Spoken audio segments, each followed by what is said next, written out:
Hurst there at the end of her week of reports around the northwest of England. Let's discuss what might happen this week in the latest stage of the Brexit process. With me is Dr. Simon Kay, Research Director of the Project for Modern Democracy think tank. He previously worked at King's College London. Simon, thanks very much for coming in. Thank you. You've been looking at one of the complicating factors with Brexit, picking up on a phrase the Prime Minister has used in the last few days about there really being three alternatives: her deal, no deal Brexit, or no Brexit at all. How does that translate when you try and map that on the views of the public? Well, it's a huge problem.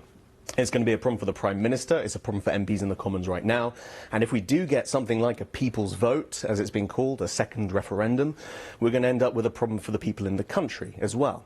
And what it comes down to is that we're used in the UK, in British politics, to talking about two big options that have been polarised, that are at different ends of a spectrum. Labour or Tories, yes or no, up or down votes at a referendum. And now we're in a situation where, and this has been exactly the way the Prime Minister has framed things, we have three options. There's a centre, a middle ground option. There's the government's deal. And when you have three possible options that are being seriously considered in a democracy, you end up with some very strange paradoxes. And what sort of problem then arises from that in terms of the acceptability of whatever outcome we ultimately end up with? Well, so if you've got these three options, it stands to reason that at some point, especially if they're closely considered options, they all have a potential to do well in the public or among MPs, that when you put them in order of preference, you might prefer something in the middle to something at the start, you might prefer something else at the end than you did at the beginning, and that no one option at the end of that ordering process will be the majority preference. In other words, a majority might exist against all three possible outcomes: Remain, no deal, and the government's deal.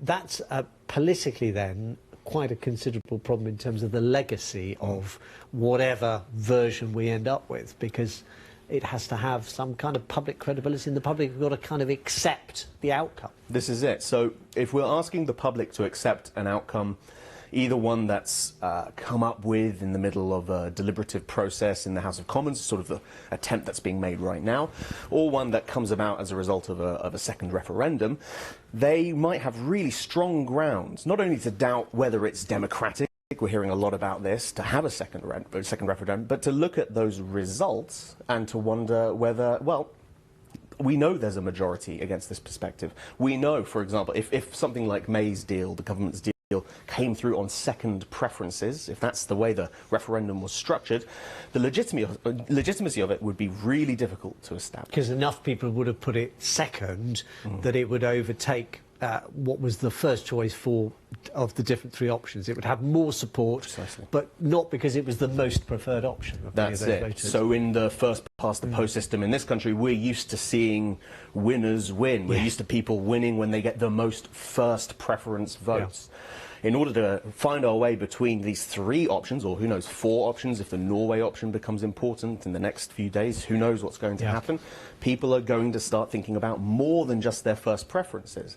And if those are on a ballot paper somewhere, or if they're seriously considered in the Commons, it becomes clear that people are going to be ending up with perhaps their second choice. Because one of the criticisms that's made of the original referendum, I've heard by some academics who argue in favour of referendums with more than one question, is that the problem with a simple yes-no is that you polarise people. You force people to make a very, very stark choice, something that, as you've indicated, is actually quite complicated, and there are lots of variants, and therefore we now argue about what was it people voted for anyway. Did they vote to leave the single market and the customs union? Did they vote to leave one but not the other? Did they simply vote to leave the EU with no consideration of the other issues?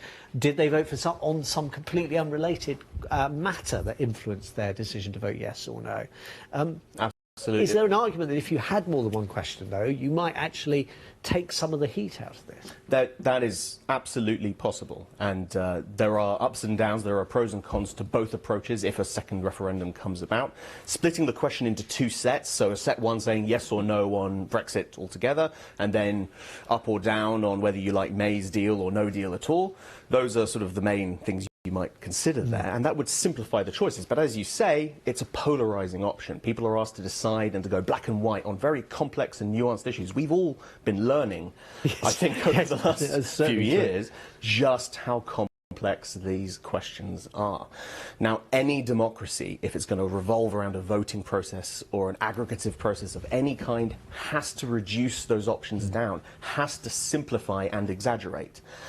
But that doesn't mean that it necessarily gets us the best outcomes or indeed to most legitimate seeming outcomes. And that's the real risk with any decision process that will end up Brexit for us. You've talked about these paradox of preferences and particularly kind of relating it to public opinion. Ultimately, at this stage at least, it's down to MPs. Is the same pattern visible there? Yeah, I think we can see very clearly. I mean, it's been a truism for a little while now that there isn't a majority for any given model of Brexit in the House of Commons. And indeed, I'd go a little further and say that there probably is a majority against every single model of Brexit now in the Commons, because for the first time, because of the introduction of the government's deal, we've gone from 2 binary options to 3. And that's made all the difference. Simon Kay, Research Director at the Project for Modern Democracy think tank. Fascinating stuff. Thanks very much. Thanks very much for going through it with us. Now, Charlie Rowley, one of the survivors of the Salisbury Knobber